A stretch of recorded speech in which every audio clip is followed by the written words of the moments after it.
पंचायत समितीचा सभापती निवडून येण्याचा हक्क असणार नाही, त्या सदस्याला तो निवडून येण्याचा अधिकार असणार नाही.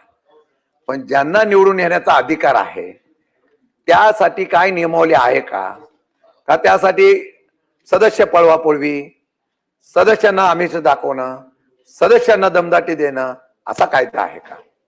इथे तुम्ही सांगताय की जो निवडून येणार नाही, जो ऑप्शन मध्ये येणार आहे, नियुक्ती करणारा सदस्य असेल त्या सदस्याला मतदानाचा अधिकार राहणार नाही. अरे ज्याला मतदानाचा अधिकार आहे त्याला तुम्ही मतदान करून देत नाही, हा कुठला निर्णय आहे? आणि हा मतदानाचा अधिकार तुम्ही का डावलला याचा खुलासा होणं गरजेचं आहे. उत्तर मला अपेक्षा आहे, त्यांनी सांगितलं मगाशी, आम्ही उत्तर देतो. मला माहिती आहे ते उत्तर काय देणार आहे. कसं आहे, समर्थन करणं आणि सत्य परिस्थिती याच्यामध्ये फार अंतर आहे. माझं आजही म्हणणं आहे, जर असं असेल ना तर उद्या सभागृहामध्ये आत्ताच्या आत्ता आदेश काढावा आणि सीसीटीव्ही फुटेज जे आहे ते डिलीट होतील अशी मला शंका आहे. कारण सत्तेमधली लोक काही करू शकतील अशी भीती आहे लोकांना. मला वाटतं हा दिले ते आता उपसभापतीचा आदेश पाळतात का नाही ती शंका आलेली आहे सभापती महोदय. आणि म्हणून सीसीटीव्ही फुटेज मागून घ्या, आपण सीसीटीव्ही फुटेज मागून घ्या. त्या सीसीटीव्ही फुटेज मध्ये कोण खरं बोलतंय आणि कोण खोटं बोलतंय याची सत्यता माहिती पडेल. सभापती महोदय, अध्यक्ष उपाध्यक्षाच्या साठी आणि समितीचे सभापती निवडून देण्यासाठी या सदस्यांना तुम्ही कुठला अधिकार देणार नाही. फक्त त्यांनी यायचं, सदस्य म्हणून बसायचं. आता सदस्य म्हणून बसताना त्यांना निधी तरी तुम्ही देणार आहे का? आपण बऱ्याच जणांना बोललाय, आमच्या काही लोकांना 3 कोटी 10 कोटी देतो असं सांगितलेलं आहे. नाही, खरंच सांगितलंय मला, त्याच्या पण मी तुम्हाला सत्य परिस्थिती सांगून देईल. अरे विरोधी पक्षाचा एका आमदारला 1 रुपया देत नाही, कारण आमचं ठरलंय विरोधी पक्षाच्या आमदारांना आणि सदस्यांना काही द्यायचं नाही. आणि दुसऱ्या बाजूला काही लोकांना तू आमच्या बाजूने मतदान कर असं काही लोक म्हणतात, काही अधिकारी म्हणतात की काही कर, तुम्हाला आम्ही एवढा निधी देण्याची जबाबदारी माझी, या गावाला इतके पैसे देऊ, या भागाला इतके पैसे देऊ, तुला दर वर्षाला इतके पैसे देऊ, अशा प्रकारचं आश्वासन या ठिकाणी देण्यात येतं. मग ह्या लोकांना नुसतं सदस्य म्हणून घेतल्यानंतर त्यांना पैसे देण्याच्या संदर्भातला, निधी देण्याच्या संदर्भातला अधिकार राहणार आहे का? बरं, तो राहिला तर राहिला. त्या अधिकारामध्ये विरोधी मध्ये जो सदस्य येणार आहे तो सदस्य 10 त्या निकषाप्रमाणे, काही सदस्य विरोधातले पण येतील, त्याला तुम्ही निधी देणार आहे का? नाही, त्याला निधी देणार ना, नाही देणार असेल तर तसं सांगायला लागेल. नाही तर तो येऊन विचार करणार काय, तिथे येऊन बसणार फक्त. आणि मग आपल्या ह्या निकषात नियमाप्रमाणे या सदस्यांची निवड करताना ही राजकीय निवड होते अशा प्रकारचा निश्चितपणाने शंका आहे. म्हणून सभागृहामध्ये ज्यावेळेला आपण एखादा कायदा आणतो आणि खरोखर सांगतो तो लोकशाही टिकवणारा असला पाहिजे, लोकशाहीसाठी पूरक असला पाहिजे. जर सीओ त्या ठिकाणी हातबल होत असेल, जर जिल्हाधिकारी हातबल होत असेल, पोलीस प्रशासन हातबल होत असेल, आणि हे सगळं होत असताना या असलेल्या सगळ्या चौकटीमध्ये त्या लोकांना त्यांचा अधिकाराचा वापरच करता येत नसेल तर त्या जिल्हा परिषद आणि पंचायत समितीला अर्थच काय राहिला असा संबंध आहे. ह्या बिलापुरतं नव्हे तर जिल्हा परिषदेमध्ये सुद्धा जर काही अधिकाऱ्यांनी चूक केली, काही अधिकाऱ्यांनी चुकीच्या पद्धतीने वाटचाल केली तर त्याच्या बाबतीमध्ये तक्रार करण्याचा अधिकार या सदस्यांना राहणार आहे का? नाही. आणि तसंच सदस्यांनी जर तक्रार केली तर या तक्रारीला सुद्धा तिथं न्याय मिळणार आहे का? नाही. कारण कोणी तक्रार केली तर त्याला कोणीतरी पाठीशी घालण्याचा प्रयत्न करतो. घाबरू नको, मी कधी बोलणार नाही, परंतु आपण देवावर श्रद्धा ठेवतो. स्वामी समर्थ म्हणलेले आहे, घाबरू नको, मी तुझ्या पाठीशी आहे. तुझा सरकारमधले काही लोक अधिकाऱ्यांना सांगतात घाबरू नको, मी तुझ्या पाठीशी आहे. त्यामुळे अधिकारी एवढे बेफाम झालेले आहेत. अरे एखादा प्रशासकीय IPS IAS ऑफिसर जर निर्णय, मी आणि चांगले अधिकारी बघितले, गिरीश महाजन या सातारा जिल्ह्यात नाही महाराष्ट्रामध्ये काही काही अधिकारी एवढे चांगले आहेत, एवढे चांगले आहेत की ते आपल्या अधिकारातून सामान्य जनतेसाठी न्याय देण्यासाठी निश्चितपणे प्रयत्न करतात. आमच्याकडे कलेक्टर सुद्धा चांगले, SP सुद्धा चांगले. परंतु ज्यावेळेला प्रशासनावर राजकीय लोकांचा दबाव येतो त्यावेळेला एक तर ते हातबल होतात का ते सरेंडर होतात. मग ते सांगेल त्याप्रमाणे पूर्व दिशा अशा प्रकारचं काम करायला सुरुवात करतात. सभापती महोदय, या असलेल्या सातारा जिल्ह्यामध्ये किंवा जिल्हा परिषदच्या असलेल्या सदस्यांना या जिल्ह्याने ग्राम स्वच्छता अभियान असेल, प्रत्येक स्पर्धेमध्ये 1 नंबरचा भाग घेतला. आता ते जिल्हा परिषद, तोच जिल्हा एका वेगळ्या प्रकारचं रॉंग बॉक्समध्ये घेण्याचा प्रयत्न झाला. निवडणुका होता जातात, ह्या निवडी होतील, तुमच्या जातील, कोण येईल कोण नाही हे सांगता येत नाही. बरं, सदस्य निवडताना तरी तुम्ही तुमचा निकष नियम काय ठेवला पाहिजे, तुम्ही सांगलेलं त्याला याचा अनुभव असला पाहिजे.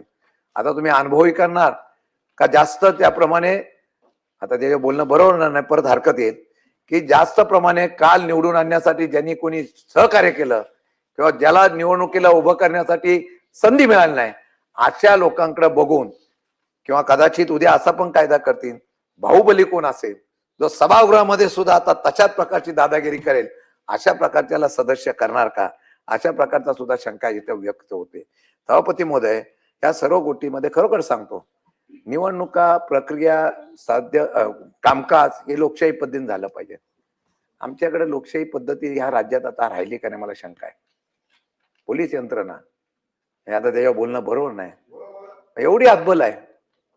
म्हणजे मागचा इतिहास एसपींचा काढला, तो त्या एसपीच्या इतिहासामध्ये बघितल्यानंतर जिथे गेले तिथं क्राईम किंवा जिथं कायदा सुव्यवस्था निर्माण झाला. आणि आता सुद्धा कालच्या ह्याच्यामध्ये सुद्धा ते बघितल्यानंतर भयानक आहे. एवढे पोलीस दांडगाई करतात, एवढे पोलीस अधिकार वापरतात, भीतीच नाही. हे सरकारमधले 2 सदस्य, 2 मंत्री, 2 हे असताना सुद्धा अजिबात आम्ही ऐकणार नाही. अशा मी होतो पण मी सरकारमध्ये नाही. तुम्ही तर सरकारमध्ये असताना झालाय. आम्ही सरकारच्या विरोधात आहे, आम्ही समजू शकतो, पण सरकारमध्ये असलेल्या लोकांना अशा पद्धतीने करणं आणि हो, बरेच अधिकारी त्या खराताकडे गेलेले कळले मला. त्यातले आहेत का ते पण शोधावं लागेल की तिथं जाऊन कदाचित उद्या ते सांगतील सभापतींनी अंधश्रद्धा कायदा इथं आणलेला आहे, आपण तालिका सभापतींनी मला बडतर्फ करायला सांगितलेलं आहे. मग आता ह्यातून वाचवायचं असेल तर असा एखादा कोणतरी बाबा पण भेटतो का बघतील आणि मग त्यातून वाचवण्यासाठी त्या ठिकाणी हे करण्याचा प्रयत्न करतील. सभापती महोदय, आपण या ठिकाणी मुदतीच्या बाबतीमध्ये मला सांगितलं नाही, मतदान करण्याचा हक्क सांगितलं नाही. आपण पोटकलम मान्यता प्राप्त पक्षाच्या, नोंदणीकृत पक्षाच्या किंवा गटाच्या तौलानिक संख्याबळाचा निर्णय घेण्याचा प्रयोजनासाठी मान्यता प्राप्त पक्ष किंवा नोंदणीकृत पक्ष किंवा गट किंवा अशा कोणत्याही पक्षाच्या किंवा गटाच्या नसलेल्या निर्वाचित सभासदात महाराष्ट्र स्थानिक प्राधिकरण सदस्य अनर्थ अधिनियम 1986 मध्ये काही अंतर्भूत असेल तरी निवडणूक निकालाच्या अधिसूचनेच्या दिनांकापासून 3 महिन्यापेक्षा अधिक असणार नाही इतक्या कालावधीत आघाडी तयार करता येईल. तिची नोंदणी झाल्यावर उक्त अधिनियमाच्या तरतुदी निवडणुकीपूर्व आघाडी असल्याप्रमाणे अशा आघाडीच्या सभासदांना लागू करेल. आता हा नियम आपणच केलेला आहे. ह्या नियमाच्या चौकटीत आता कुठं वागलं जात आहे मला प्रश्न निर्माण होतो. हवा तुम्ही माहिती आहे, कालच्या ह्याच्यामध्ये सुद्धा मी सांगतो, पक्ष नोंदित आहे, मान्यता प्राप्त आहे, अधिकृत आहे, त्यांचे सदस्य चिन्हावर निवडून आलेले आहेत. एवढंच नव्हे तर रजिस्टर गट म्हणून त्यांनी रजिस्ट्रेशन केलेलं आहे, सगळं आहे. हा तुमचा कायदा आता तुम्ही सांगितलंय, हा कायद्यात त्याच्यावरच बोलतो. हे सगळं असताना, या कायद्यामध्ये असताना सुद्धा तो सदस्य जातो कसा, तो सदस्य विरोधात जातो कसा, आणि हे जाण्याच्या संदर्भामध्ये जर त्यांनी चुकीच्या पद्धतीने केलं असेल तर तुम्ही त्याला डिस्क्वालिफाईड करणार आहात का, हे मला उत्तरातून अपेक्षित आहे. का त्याला तुम्ही अभय देणार आहात? तू मला मदत केलेली आहे, मला निवडणुकीला मदत केलेली आहे, त्यामुळे हा निवडणुकीला मदत केल्यानंतर तुला कोणी काढणार नाही, 5 वर्ष तुझा असलेला कार्यकाळ पूर्ण करून देईल. त्यामुळे या असलेल्या रजिस्ट्रेशन पक्षाची, मान्यता प्राप्त पक्षाची, मान्यता प्राप्त गटाची हा अधिकार फक्त कागदावर राहील. आणि मग हा कागदावर जर अधिकार राहिला सभापती महोदय, मग या असलेल्या कायद्याला अर्थ काय राहणार आहे? मी जर डिस्क्वालिफाईड होऊ शकतो या भीतीपोटी जर एखादा सदस्य या ठिकाणी तो धाडस करणार नाही. पण त्या सदस्याला वाटलं की मला काही नाही, कायदे हे नुसते होतात सभागृहामध्ये, हे कायदे जरी सभागृहात झाले तरी मला कुठल्याही प्रकारचं 5 वर्षासाठी बालंट येणार नाही. याची खात्री झाल्यानंतर कोण तुमच्या बरोबर राहणार आहे, कोण विरोधी पक्षाबरोबर राहणार आहे? मी एका मागच्या या सभागृहामध्ये सांगितलं होतं, एक सदस्य निवडून आला घड्याळावर, आणि तो निवडून आल्यानंतर तो सभागृहात गेला. उपसभापती तर उपनगराध्यक्षाची निवडणूक होती. अशी काल इथं निवडणूक आज झाली, अध्यक्ष उपाध्यक्षाची निवडणूक होती. तो गेला आणि व्हीप असो. आता हल्ली आपल्याकडं खरं म्हटलं तर राज्यसभा बिनविरोध झाली. पवार साहेब नसते तर अजून काहीतरी ओडिसा झाला असता अशी चर्चा बाहेर ऐकायला मिळते. पवार साहेब होते, ज्येष्ठ नेते शरद पवार साहेब होते म्हणून ही बिनविरोध करण्याचा निर्णय घेतला गेला, मी आभार मानतो. परंतु हल्ली हात वरत करून सुद्धा मतदान द्यायचं म्हटल्यानंतर सुद्धा भीती राहिलेली नाही. कोणता सदस्य कधी फुटतो? ओडिसाला बिजू जनता दल, काँग्रेस वगैरे सगळे फुटतात आणि हात वरती करतात. मला कोणीतरी सांगितलं, महाराष्ट्रावरच येतोय, नाही मी उदाहरण दिलं, महाराष्ट्राचं सांगतो. महाराष्ट्रात मला सांगितलं ते पवार साहेब होते म्हणून, नाहीतर आम्ही 8वा उमेदवार उभा केला असता आणि कोणत्याही पर्यंत निवडणूकच लावली असती. काय धाडस, म्हणजे केवढं आत्मविश्वास आहे लोकांना. काही झालं तरी आपण निवडून कशा पद्धतीने आणायचं. तसंच इथं हा कायदा आपण केला. यामध्ये रजिस्ट्रेशन पक्ष, मान्यताप्राप्त संघटना, रजिस्टर झालेल्या संघटना सगळं जरी असलं, मी मगाशी सांगितलं, तो गेला सदाभाऊ सभागृहात आणि 11-10 होतं, हा गेला 9-10, हा गेला आणि तिथं हात वरती केला, बिंदास केला हात वरती केल्यानंतर 10-10 झाला आणि सभा नगराध्यक्षाचा मत 11 झालं, उपनगराध्यक्ष झाला ना. ते सांगतो ना पुढं. त्याला विचारलं, अरे तू डिस्क्वालिफाय होणार आहे काय? येऊन बोलला 5 वर्षामध्ये मी निवडून जरी आलो तरी मला काय मिळणार होतं? मला जे मिळालं ते 5 वर्षात मिळालं नाही. आणि मला सांगितलेलं आहे, वरिष्ठाकडे फोन लावला होता, वरिष्ठांनी सांगितलं तू काळजी करू नको, तुझं सदस्यपद जाणार नाही याची खात्री मी देतो. मग अशा पद्धतीचं जर आत्मविश्वास, घाब घेऊ नको, मी तुझ्या पाठीशी आहे. सदाभाऊ तुम्ही पण त्याला मान्यता देता, याला खरं अर्थाने तुम्हाला हे पटतंय, तुम्ही माझ्या पाठीशी कायम आहे. तुमचा राजू शेळके खरंच शेतकरी चळवळीतला कार्यकर्ता आहे, प्रामाणिक राहिला. राजू शेट्टी हे एकत्र होते. नाही, त्यांनी मला सांगितलं, आता पुढे सांगतो, बोलो. त्यांनी मला सांगितलं होतं तो फुटतो का बघा. त्यांनी फोन केला, तो आला मला, बरं नाही मी माघार घेतो, माघार घेतला. सभागृहाच्या बाहेर काय झालं ते मी बोलत नाही, बिलावर आहे. शिंदे साहेबांनी माझं नाव घेतलं म्हणून मी या ठिकाणी बोलण्यासाठी मंत्री महोदय, आपल्या इथल्या कायद्याचं मी पहिल्यांदा जेव्हा बसलो तेव्हाच सांगितलं की, म्हणजे मी पार्लमेंटमध्ये काम केलेला माणूस आहे, कोणत्याही बिलाला एक वेळ असायला पाहिजे. कोणी तासनतास बोलतात, ही पद्धत नाही, हे बदल करण्याची गरजच आहे. नक्कीच या नियमात बदल करण्याची गरज आहे. सदाभाऊ आपण बसावे, थोडस बोला. झालं शिंदे साहेब, ओव्हर, फिनिश, ठीक. नाही, मी बिलावरच बोलतोय.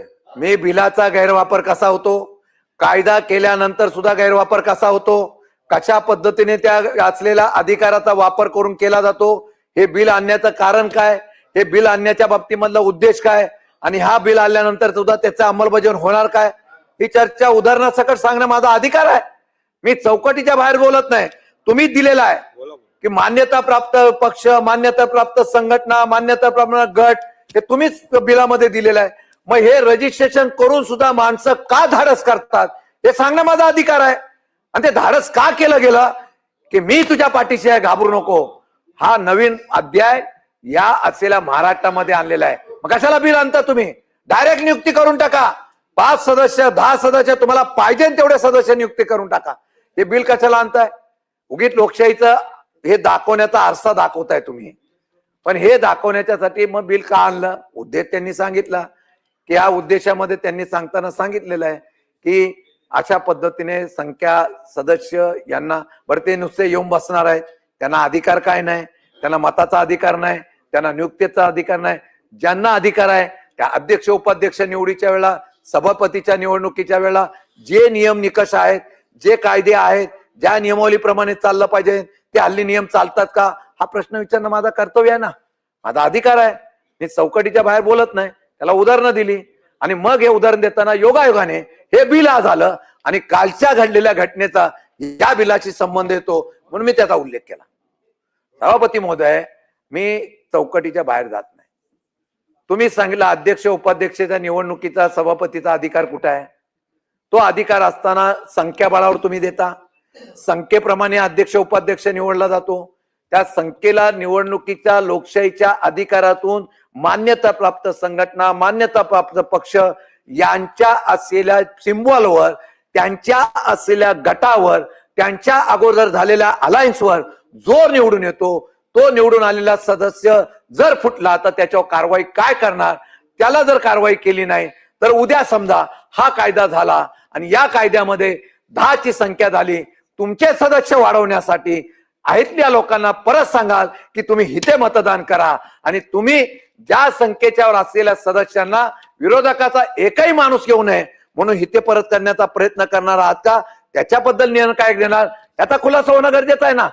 उद्या समजा आता माझ्याकडे 10 सदस्य आहेत, ते राष्ट्रवादीच्या चिन्हावर आलेले आहेत, बरोबर आहे. अलायन्सचे 30 सदस्य आहेत, ते राष्ट्रवादीच्या चिन्हावर आले. 5 प्रमाणे किती होतील? 7 किंवा 6 होतील. हे 6 सुद्धा मिळू नये. उद्या आज गिरीश महाजन आपण प्रलोभन देऊ शकता, तुम्ही इकडे या, तुमच्यासारखं जाऊन दे, परत तुम्ही बोला बिलाच्या बाहेर जाऊन बोल. सदस्य सभापती महोदय, गिरीश महाजनांसारखं प्रेम जर आम्हाला भेटलं फार चांगलं होईल.